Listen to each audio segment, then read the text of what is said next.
Okay, ladies and gentlemen, we're coming back to show our original equation. This is going to show the animation of this equation and what the solution turns out to be.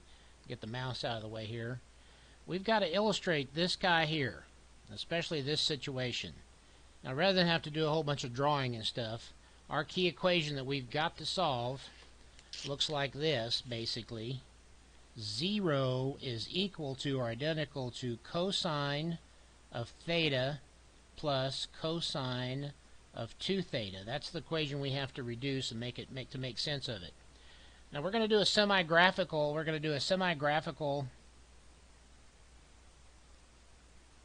Semi-graphical solution, so that we can illustrate what's going on and what our goals are. But basically, what's going to happen is we've got to find something. Remember, cosine yields an x. And something else, cosine of 2x is going to yield an x somewhere on the unit circle, okay? The unit circle illustration. We've got to crank out some kind of an x and a minus x that are exactly of the same value to produce 0. And if you think about the unit circle, or any kind of a circle for that matter, and ours our polar axis, we're going to have a vector out here at some angle theta, and there's going to be a second vector at 2 theta, and the second vector here is driven by the first one. So every time theta increments a little bit, the 2 theta increments twice as much. And as we push this guy around on the unit circle, this one will speed up twice as fast and be over here somewhere, and eventually there will be a minus x over here that will balance the drop down x for this one. Okay, now we're going to switch screens and cameras here, and it's going to be very interesting because we're going to go to something called Geogebra. Now, this is a website I encourage people to learn how to use because it's quite useful. Geogebra. Let's see if we can get this thing. We'll do a quickie here. Now we can add points, and I don't want to explain a lot of this. We're going to go very quickly here for drawing, and I have a finished version we can get to. But basically, we can draw a unit circle. We can change that guy's name and call it the C for center. Oops, got to type it in here correctly.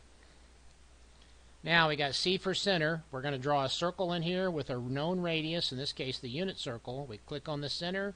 We type in a radius of 1. We say OK. Middle mouse cursor to zoom in. Make sure we're in the move screen. And we zoom in a little more. And now we've got to put in a polar axis, so that we have something to reference and measure angles from. I'm going to call that P for polar, or P for polar. Alright, and then we also have to have a point that's going to be going someplace. Oops, forgot to rename the circle. It's calling it circle here. I'm going to call it UC for unit circle. That makes it easier later. And let's see, let's put in a line segment for the polar axis, and we go from the center to the pole. And that's our polar axis. It's calling it F. Probably should delete that one because it'll get confusing with something else later. We're going to go ahead and put in another point because this is the point we're going to move to drive our thetas. And we're going to call that one. A is good for that one. Let's make sure that's good so far. Let's get a angle measurement in there for A. Can we move A? I think we can. Yes, we can move A. And we see that the X and the Y coordinates are changing. So we run over here and we get an angle measurement, and we go from the polar axis to the center back to A, and it's reporting an angle for us. And we can move that guy here. I don't like alpha because that gets us always in trouble because I can't type all that, so we'll use T for theta. And there's our angle, and as we move this guy, the angle is changing. Looks good so far. We need to get a line segment in there to illustrate it. We go from the center to A. We could have also typed it in. I'm going to change the name of this and call it hypotenuse 1 for right now, because that'll make it easier to keep track of who's who. And we probably should change its color very quickly to a very dark green. It'll make it easy to see. And same thing for the letter A. And then the point A, make the color a dark green. And there we go. Now we got the hypotenuse 1 on point A. Now we need to have a second point on this circle that's being driven by A, except we've got to do theta twice as fast. So what we need to type in here now is we need to put in a B, but we need to put in a point B. and drive it. Now we could just drop it in at first, but we need to do something special, and this has an interesting little trick. So we have to do a little bit of our trigonometry.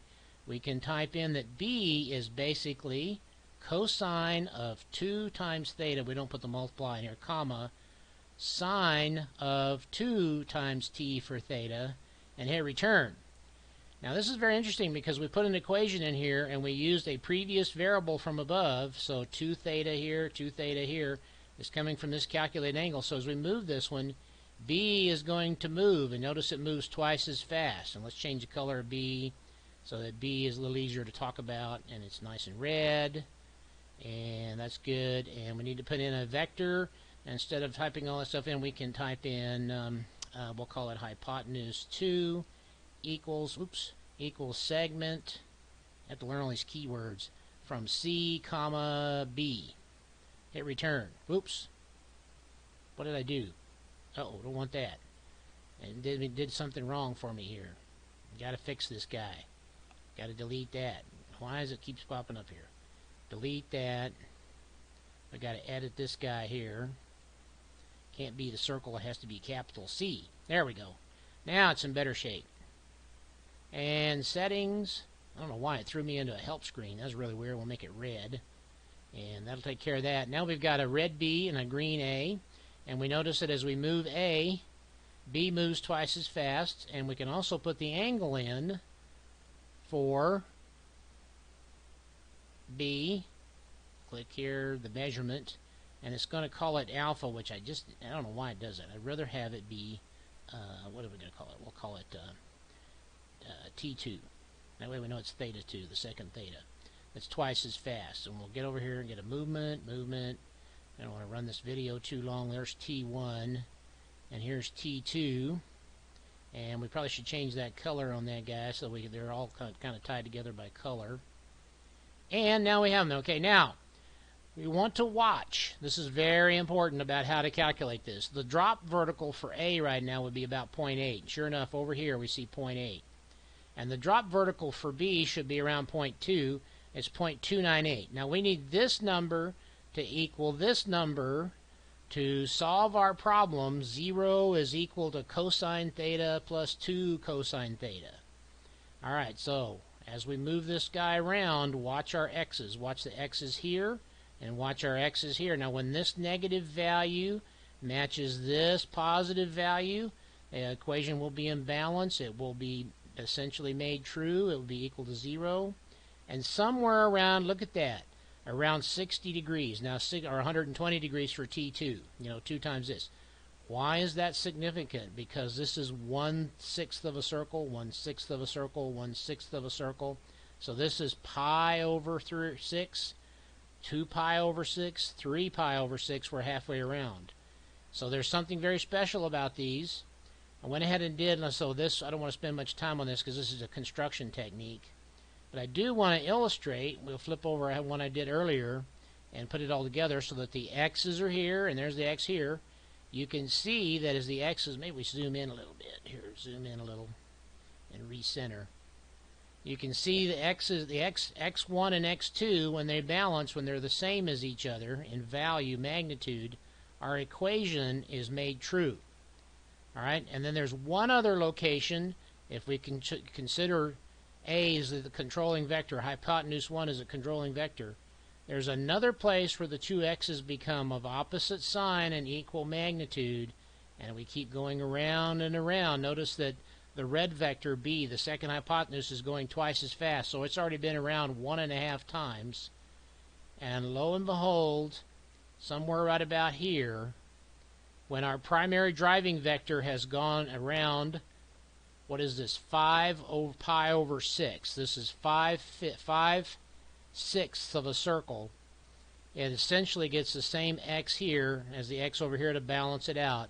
Down here B is negative 0.48. It's very close to this positive value. There's another solution to our equation. So, to summarize, we'll go back to our tutoring session here and change cameras. We have just done an illustration of where and when this equation goes into balance. There's a trivial example where theta equals 0. That's a trivial one. There's another one where theta is equal to what? It was 60 degrees, which is pi over 6, or 60 degrees. And there was a next solution at where? 5 pi over 6, which is, what is that? It's 180 plus 120. What is that? 180 plus 120 is 300 degrees.